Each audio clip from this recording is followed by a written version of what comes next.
नमस्कार दोस्तों, स्वागत है आप सभी का अपने इस चैनल पर, जहां पर मैं राम आप सबको इटली से संबंधित सभी लीगल इंफॉर्मेशन है वो समय समय पर देता रहता हूं। पिछले वीडियो में मैंने आपको बताया कि किस तरीके से इस बार है जो वो फॉर्म कम गए हैं।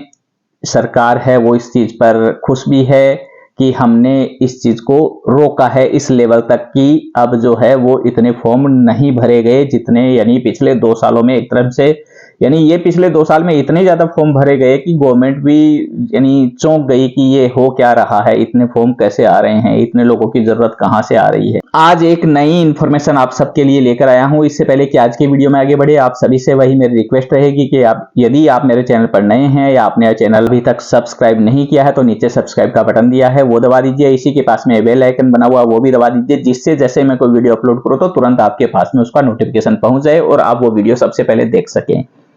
वीडियो को अपने दोस्तों के साथ में जरूर शेयर कीजिए, ज्यादा से ज्यादा लोगों तक वीडियो पहुंच सके और लोग भी सही इंफॉर्मेशन इटली से रिगार्डिंग पा सके। इसके लिए जरूरी है कि आप लोग हैं इन वीडियो को अपने सोशल मीडिया पेज पर पब्लिश कीजिए, पोस्ट कीजिए, अपने व्हाट्सएप ग्रुप्स में, व्हाट्सएप स्टेटस पर कहीं भी लगा करके इसको और ज्यादा लोगों तक पहुंचाने में मेरी मदद कर सकते हैं। वीडियो को पूरा देखिए, लास्ट तक देखिए और वीडियो को लाइक करना मत भूलिएगा। अब बढ़ते हैं आज के वीडियो में आगे। तो देखिए, अभी फिलहाल जो है, यदि जो इटली में रह रहे हैं, थोड़ा बहुत न्यूज वगैरह देखते हैं या कहीं से इस खबर मिली होगी तो सबने देखा होगा कि इन दिनों में इटली गवर्नमेंट ने डेक्रेटो फ्लूसी जो है, जिससे लोग यहां पर आते हैं, जिस कानून से जो डेक्रेटो बना हुआ है, उस डेक्रेटो में काफी कुछ बदलाव किए हैं और उस बदलाव को लेकर के काफी समय से चल रहा था। ये बदलाव ड्राफ्ट बना हुआ था इसको, और इसको फाइनली जो है वो अब गवर्नमेंट के दोनों हाउस में उसको अप्रूव कर दिया गया है और वो गजेटो में, जो ऑफिशियल गजेट है,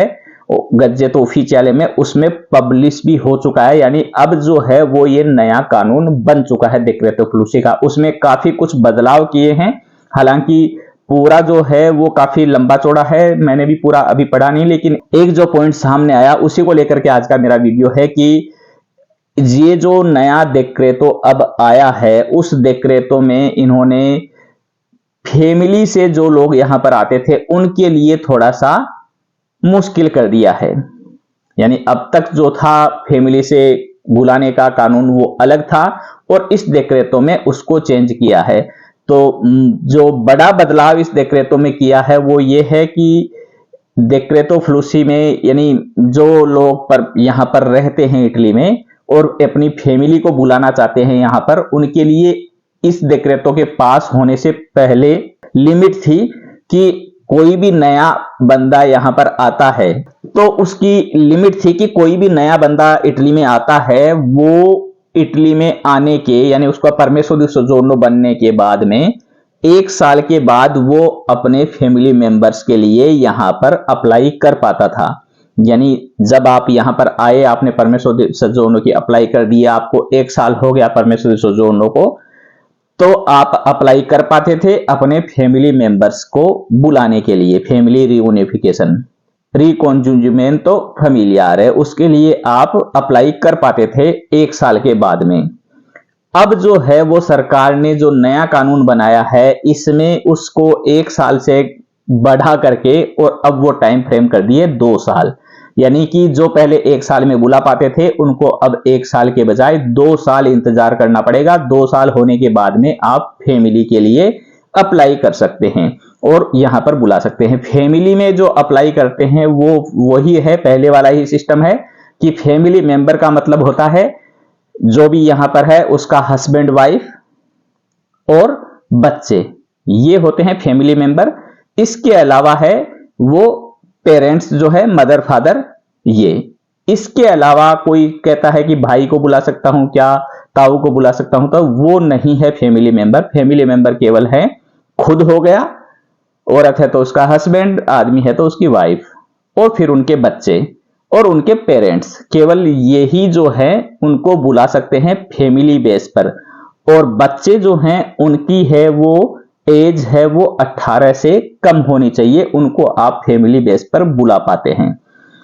18 से ज्यादा हो गए तो फिर आप अपने पेपर पर उनको नहीं बुला पाते फैमिली वाले सिस्टम से, उनके लिए फिर आपको दूसरा तरीका अपनाना पड़ता है। तो ये भी कई बार पूछा गया था कि फैमिली वाले हैं वो कैसे बुलाएं, तो ये उसका जो सिस्टम है कि फैमिली मेंबर हैं उनको वो ही बुला सकता है। पहली शर्त ये हो गई कि आपको यहां पर रहते हुए 2 साल हो गए तो आप अप्लाई कर सकते हैं। बुलाना किन किन को है? अपनी बीवी बच्चे इनको और पेरेंट्स को, केवल इन लोगों को बुला सकते हो।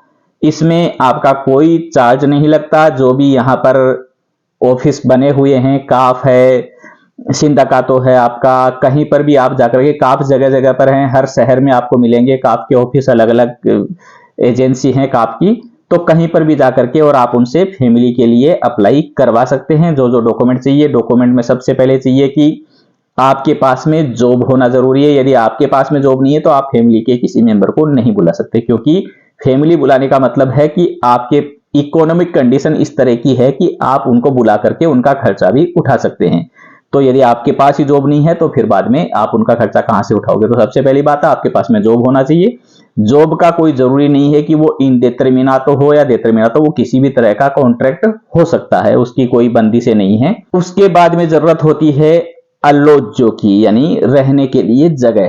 तो आपका जो घर है वो आपके पास में होना चाहिए, जहां पर जो भी आएंगे वो रहेंगे। तो और उसमें उतनी पोस्ट खाली होनी जरूरी है जितने लोग आ रहे हैं। जैसे कोई है वो केवल अपनी पत्नी को बुला रहा है तो उसमें एक पोस्ट है वो खाली होनी चाहिए ऑफिशियल पेपर में।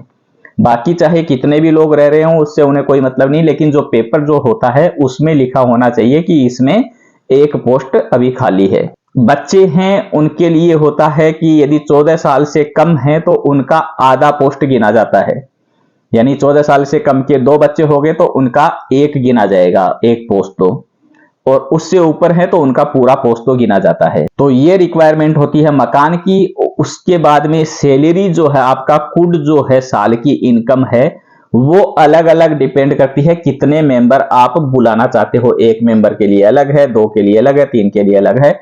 तो अलग अलग मेंबर्स के लिए कुड कितना होना चाहिए आपका, वो आपको एक टेबल के जरिए आप दिखा देता हूं। इस टेबल में आप देख सकते हैं कि कितने आदमी बुला रहे हैं, उसके हिसाब से कितना आपका कुड होना जरूरी है। मकान वाला हो गया। ये ही मोटी मोटी रिक्वायरमेंट होती है, इसके अलावा कोई रिक्वायरमेंट नहीं होती। स्पेशली इटली में ज्यादा कुछ नहीं मांगते। यहां पर सबसे बड़ी चीज है आपका परमेसरी सोजोर्नो, मकान जिसमें अलोजो पोस्तो अवेलेबल है, और आपका कुड। फिर बाद में जब अप्लाई करते हैं, फॉर्म फिल करते हैं, तो उसमें मालिक से भी एक डिक्लेरेशन चाहिए, यानी डिक्लेरेशन होनी चाहिए। जो अलग अलग फॉर्म है, 2-3 फॉर्म है, वो फिलअप करवाने होते हैं। मालिक का कार्ता आइडेंटिता साथ में लगता है, वो लिख कर देता है कि हाँ ये मेरे यहाँ काम करता है, इतने पैसे इसको मिलते हैं। वो अलग अलग फॉर्म है, उनका भी यदि किसी को जरूरत है तो मैं लिंक है उनका डाल दूंगा, एक नई पोस्ट में डाल दूंगा या इसी वीडियो के कमेंट में डाल दूंगा यदि किसी को जरूरत है तो। मुझे ये लगता है कि जो भी अप्लाई करते हैं वो खुद से करते हैं, तो उनको पता है कि कौन कौन से डॉक्यूमेंट चाहिए, और काफ में जाते हैं तो काफ वाले आपको लिस्ट दे ही देते हैं कि ये डॉक्यूमेंट्स आपको चाहिए। इस वीडियो का मकसद था कि ये जो चेंज हुआ है ये आपको बताने का था। इसके अलावा कोई और जो चेंजेस हैं वो सामने आ रहे हैं, वो धीरे धीरे जो नया डेक्रेटो पास हुआ उसको सारे को पढ़ेंगे तो फिर बाद में समझ आएगी कि और क्या कुछ बदलाव किया है इसमें। जो एक बदलाव था वो आपको पहले ही बता दिया था, मैंने काफी समय पहले ही वीडियो में बता दिया था कि जो कन्वर्जन वाला है उनका कोटा खत्म किया है। उसके लिए भी काफी सवाल आ रहे हैं कि कन्वर्जन का जो क्या होना है, कैसे होना है, उसके लेकर के कुछ बताइए। तो इसमें थोड़ा सा अभी क्या है कि क्लियर नहीं हो पा रहा है कि किस तरीके से ये प्रोसेस चलेगा। बहुत कुछ क्लियर हो चुका है, एक छोटा सा स्टेप और है, वो कहीं से क्लियर होता है तो उसके बाद में मैं आपको वीडियो से समझा दूंगा कि अब कन्वर्जन किस तरीके से होंगे, यानी प्रेफेक्टुरा ही जाना होगा या डायरेक्ट कस्तूरा में हो सकते हैं। ये थोड़ा सा क्लियरिफिकेशन होना जरूरी है। वो जैसे ही होता है उसके बाद में उसका एक अलग से वीडियो बना करके और कन्वर्जन का पूरा सिस्टम है वो आपको समझा पाऊंगा। मैं इंतजार उसी चीज का कर रहा हूं कि वो कहीं से भी, किसी भी ऑफिशियल वेबसाइट से, किसी भी प्रेफेक्टुरा से, किसी भी क्वेस्तुरा से ये क्लियर हो जाता है, उसके बाद में ही आपको बताऊं, जिससे आपके पास में आधी अधूरी जानकारी ना हो। जो जानकारी हो वो सही जानकारी हो, कोई यानी एक अंदाज के आधार पर आपकी जानकारी ना हो कि हाँ ऐसे हो सकता है। क्योंकि काफी लोगों के साथ में ये भी हुआ है कि उन्होंने किसी से सुना कि आप किट भर के भेज दीजिए, उन्होंने किट भर के भेज दिया और वो अब थोड़ी प्रॉब्लम में है। काफी समय पहले उन्होंने किट भेज दिया, फिंगर की डेट आ गई, कस्तूरा में गए तो वहां पर उनके साथ में थोड़ी सी प्रॉब्लम हो गई। तो मैं नहीं चाहता कि आपको कुछ ऐसी जानकारी दूं कि जो आपको नुकसान कर सके। मेरा मकसद यही रहता है कि सही जानकारी आप तक पहुंचा सकूं। उम्मीद करता हूं आज के वीडियो में दी गई जानकारी आप सबके लिए काफी उपयोगी रही होगी। वीडियो आपको अच्छा लगा तो इसको लाइक कर दीजिएगा और चैनल को अभी तक सब्सक्राइब नहीं किया तो सब्सक्राइब जरूर कर लीजिएगा। अपने दोस्तों के साथ में वीडियो को शेयर करना ना भूलिएगा। मिलते हैं जल्द ही नए वीडियो में नई जानकारी के साथ। धन्यवाद।